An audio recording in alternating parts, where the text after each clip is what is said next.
Hello everyone. So today we will start a new chapter of business studies, that is controlling unit 8. This is the fifth important function of management. Till now we have completed the four important functions of management. We can summarize the whole function of management in POSTC. P stands for planning, O for organizing, S for staffing, T for directing, and C for controlling. Yes, controlling is the last, but don't mistaken it as the least function. It is as important as other functions. Even it is set कि सारे function wasteful हो जाएंगे अगर controlling function को सही तरीके से नहीं किया जाता है. ज़रूरी नहीं है ना कि जो हमने प्लान किया था सब कुछ स्मूथली चलता ही जाए, जैसा हम चाहते हैं वैसा होता ही ऑटोमेटिकली होता ही जाए. There are always some loopholes in planning, right, जो कंट्रोलिंग की हेल्प से फाइंड भी किए जाते हैं एंड देन कंट्रोल भी किए जाते हैं. सो कौन से इंपॉर्टेंट फंक्शंस करता है कंट्रोलिंग? एक तो जो डेविएशंस आ रहे हैं, जैसा हम चाहते थे वो काम नहीं हो रहा है, तब उसके रीज़न फाइंड आउट करना एंड देन उनको करेक्ट करना, उन डेविएशंस को करेक्ट करना ताकि फर्म के ऑब्जेक्टिव पूरे हो सके. तो ये एक्चुअल प्रोग्रेस में इम्प्रूवमेंट लाती है. As you can see in tool kit 1, it refers to bringing the actual results closer to the desired result. जो हमारे एक्चुअल रिज़ल्ट आए हैं उन्हें डिज़ायर्ड रिज़ल्ट यानी कि जो हमने प्लानिंग में डिटरमाइन किया था, जो हमने स्टैंडर्ड फिक्स किए थे, वहाँ तक पहुँचाने का काम कंट्रोलिंग करता है. As you can see on the very right side of the screen, it is through control that one ensures the exact execution of plans. Control से ही ये पॉसिबल है कि प्लान को एग्जीक्यूट सही से किया जा रहा है या नहीं. आप ये जानना चाहते हो आपका प्लान एग्जीक्यूट सही से हुआ है, तो ये कंट्रोलिंग फंक्शन से कर सकते हैं.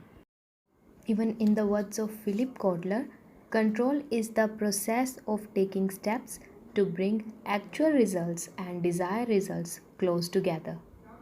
And in the words of Dale Hanning, control is the process of bringing about conformity of performance with planned action. It means जो एक्शन प्लान किए थे उनको कंफर्म करने के लिए, पर उनकी परफॉर्मेंस को कंफर्म करने के लिए जो प्रोसेस अडॉप्ट किया जाता है, दैट इज़ कंट्रोल. अब आपको ये ध्यान रखना है कि जितने भी फंक्शंस हैं ना, ये सब प्रोसेस है. ये सब प्रोसेस इसलिए है क्योंकि इनके step by step activities pre determined है. एंड प्रोसेस उसे कहते हैं जो सीक्वेंस में फॉलो की जाती है. कंट्रोलिंग का भी अपना एक प्रोसेस रहता है. इसका एक शॉर्ट ओवरव्यू आज लेंगे और कल से इसके बारे में इन डिटेल पढ़ेंगे. Features of controlling. First feature is controlling is a fundamental management function. It means ये बहुत ही इंपॉर्टेंट मैनेजमेंट का एक फंक्शन है. अगर कंट्रोलिंग को मैनेजमेंट फंक्शन से रिमूव कर दिया जाए तो बाकी जो फंक्शंस हैं वो भी यूज़लेस हो जाएंगे. देखो, अगर हमें ये ही नहीं पता कि हमारी work performance as per planning है या नहीं है, तो फिर प्लानिंग का क्या ही फ़ायदा, सब वेस्ट एक्टिविटी हुई ना. नेक्स्ट फीचर पढ़ने से पहले टूल किट सेकेंड देखो, जहाँ पर कंट्रोलिंग और मैनेजमेंट कंट्रोल के बीच में डिफरेंस बताया गया है, क्योंकि ये दोनों टर्म्स को एक ही समझ लिया जाता है. कंट्रोलिंग तो मैनेजमेंट का एक फ़ंक्शन है, जैसे बाकी के फंक्शन है मैनेजमेंट को एक फ़ॉलो करने पड़ते हैं. देखो, मैनेजमेंट को एक फंक्शन एक प्रोसेस में फ़ॉलो करने पड़ते हैं. मैनेजमेंट पहले कंट्रोल नहीं कर सकती है प्लानिंग से पहले, है ना. उससे पहले प्लानिंग ही करनी पड़ेगी और स्टाफिंग ऑर्गेनाइजिंग से पहले नहीं कर सकती है. तो जो ये मैनेजमेंट प्रोसेस बोलते हैं इसलिए, ठीक है. तो कंट्रोलिंग तो एक मैनेजमेंट जो फंक्शंस करती है उनका एक पार्ट है. बट मैनेजमेंट कंट्रोल ये कंट्रोलिंग का एक पार्ट है, जहाँ पर बाकी के जो फंक्शंस हैं उनको कंट्रोल किया जाता है. कंट्रोलिंग के अंदर जो फंक्शंस है यानी कि जो ये स्टेप फॉलो किए जाते हैं, मैनेजमेंट कंट्रोल का मतलब है पहले आप परफॉर्मेंस के स्टैंडर्ड फिक्स करोगे, फिर आप एक्चुअल परफॉर्मेंस देखोगे क्या हुई, फिर एक्चुअल परफॉर्मेंस और स्टैंडर्ड को कंपेयर करोगे, देन ये देखोगे कि डेविएशन कहाँ कहाँ आए, रीजंस क्या रहे.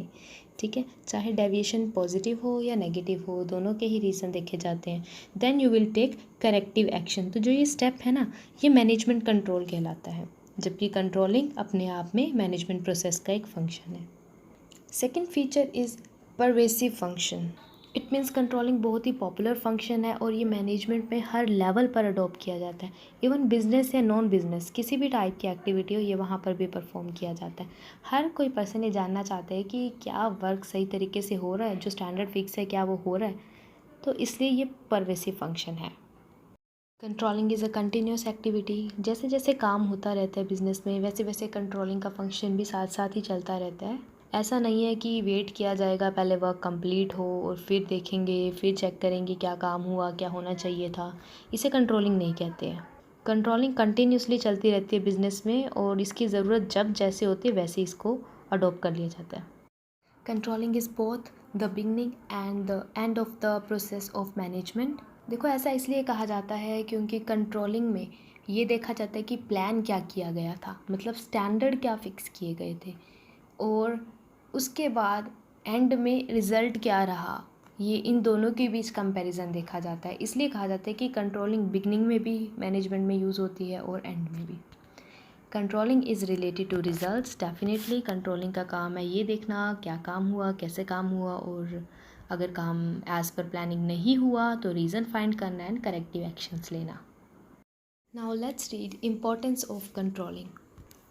First importance is accomplishing organisational goal. Controlling का काम है कि जो ऑर्गेनाइजेशन की गोल है उनको अचीव किया जाए। इसलिए तो डेविएशन को चेक करता है कंट्रोलिंग की, क्या एक्चुअल परफॉर्मेंस थी, क्या एंड परफॉर्मेंस थी, डेविएशन आए तो क्यों आए, करेक्टिव एक्शन लेना और ऑर्गेनाइजेशन के गोल को अचीव करना। कंट्रोलिंग में पूरी कोशिश की जाती है कि जो एक्चुअल परफॉर्मेंस और प्लान्ड परफॉर्मेंस, डिज़ायर्ड परफॉर्मेंस के बीच का गैप है उसे कवर किया जाए। Next is judging accuracy of standards. इसमें स्टैंडर्ड्स की एक्यूरेसी को भी जज किया जाता है। अगर एक्चुअल परफॉर्मेंस स्टैंडर्ड को मीट नहीं कर पा रही तो चांसेस ये भी हो सकते हैं कि स्टैंडर्ड्स ही गलत लगाए गए हों।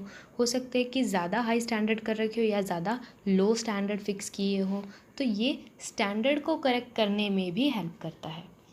Third is making efficient use of resources. Controlling waste को कंट्रोल करने का काम करता है और वर्क को कैसे और एफिशिएंटली और इफ़ेक्टिवली किया जाए इस पर वर्क करता है। कंट्रोलिंग में कोशिश की जाती है कोई अपना वर्क डिले ना करे एंड वेस्टेज भी ना हो। Next is improving employee motivation. देखो एम्प्लॉयज़ को पहले ही बता दिया जाता है कि उन्हें ये स्टैंडर्ड अचीव करने हैं। अगर वो ये स्टैंडर्ड अचीव कर लेंगे तो उन्हें भी ऑर्गेनाइजेशन में पहचान मिलेगी। उन्हें पता है क्योंकि उनका वर्क इवेल्युएट किया जाएगा तो वो भी फुल डेडिकेशन के साथ काम करते हैं। Fifth one is ensuring order and discipline. Controlling ensures order and discipline. With its implementation, all the undesirable activities like theft, corruption, delay in work and uncooperative attitudes are checked. Controlling में पूरा ध्यान रखा जाता है कि किसी time की wastage ना हो, कोई ऐसी एक्टिविटीज़ ना हो जो ऑर्गेनाइजेशन के लिए हार्मफुल हो। तो कंट्रोलिंग में कम्प्लीटली ऑर्गेनाइजेशन में डिसिप्लिन की फीलिंग लाई जाती है। Sixth is facilitating coordination in action. ये तो हम जानते ही है कि एक पर्सन यानी एक डिपार्टमेंट से कंट्रोलिंग नहीं आएगा। जब तक रॉ मटेरियल ही अवेलेबल नहीं होगा तब तक प्रोडक्शन कैसे होगा। जब तक प्रोडक्शन वाला ही टाइम पर सेल्स डिपार्टमेंट को प्रोडक्ट्स नहीं पहुंचाएगा तब तक सेल्स डिपार्टमेंट अपने सेल टारगेट को अचीव कैसे करेगा। तो इस तरीके से हर एक डिपार्टमेंट को कंट्रोल में रखना बहुत ज़रूरी है ताकि कोऑर्डिनेशन में वर्क हो। अगर कोई भी डिपार्टमेंट अपना काम इफ़ेक्टिवली डिले कर देता है तो उसका इम्पैक्ट सिर्फ उस डिपार्टमेंट पर नहीं पड़ता, अदर डिपार्टमेंट पर भी पड़ता है, क्योंकि ये सब डिपार्टमेंट एक ही ऑर्गेनाइजेशन के पार्ट हैं। ऑर्गेनाइजेशन के ऑब्जेक्टिव को अचीव करने के लिए सभी डिपार्टमेंट में कोऑर्डिनेशन होना बहुत ज़रूरी है और कंट्रोलिंग यही फैसिलिटेट करता है। देखो हर डिपार्टमेंट में कंट्रोल एक्सरसाइज किया जाएगा जब हर डिपार्टमेंट अपना काम अपने टाइम के अकॉर्डिंग करेगा और जितना उन्हें स्टैंडर्ड दिए है उस अकॉर्डिंग करेगा तो अगले डिपार्टमेंट को प्रॉब्लम नहीं आएगी। और ये काम कैसे करता है कंट्रोलिंग, यह एक एग्जांपल दिए। For example the supply of orders by the sale department depend on the production of goods by the production department. एक सेल डिपार्टमेंट कितनी सप्लाई कर सकता है ये डिपेंड करता है कि प्रोडक्शन डिपार्टमेंट कितना प्रोड्यूस करेगा। Through the medium of controlling an effort is made to find out whether the production is being carried out in accordance with the order received, कि क्या प्रोडक्शन उसी लेवल पर चल रहा है जितने में जिस लेवल का ऑर्डर रिसीव हो रहा है। इफ़ नॉट, अगर ऐसा नहीं हो रहा, the cause of deviation are find out, कि ऐसा क्यों नहीं हो रहा वो रीजंस फाइंड आउट किए जाएंगे and corrective action is initiated. हो सकता है कि हमारे पास वर्कर कम हो, है ना, तो यहाँ कंट्रोल कैसे लिया जाएगा, वर्कर्स बढ़ा दिए जाएंगे। हो सकता है कि टाइम की शॉर्टेज हो, तो बेसिकली रीज़न फाइंड किए जाते क्या रीज़न था और करेक्टिव एक्शन लेकर दोनों डिपार्टमेंट के बीच में कोऑर्डिनेशन को एस्टैब्लिश किया जाता है। एंड जो इससे नेक्स्ट टॉपिक है relation between planning and controlling, ये सिलेबस का पार्ट नहीं है तो कट कर दिया गया है। So that's it for today. Hope you understand today's lecture. Thank you.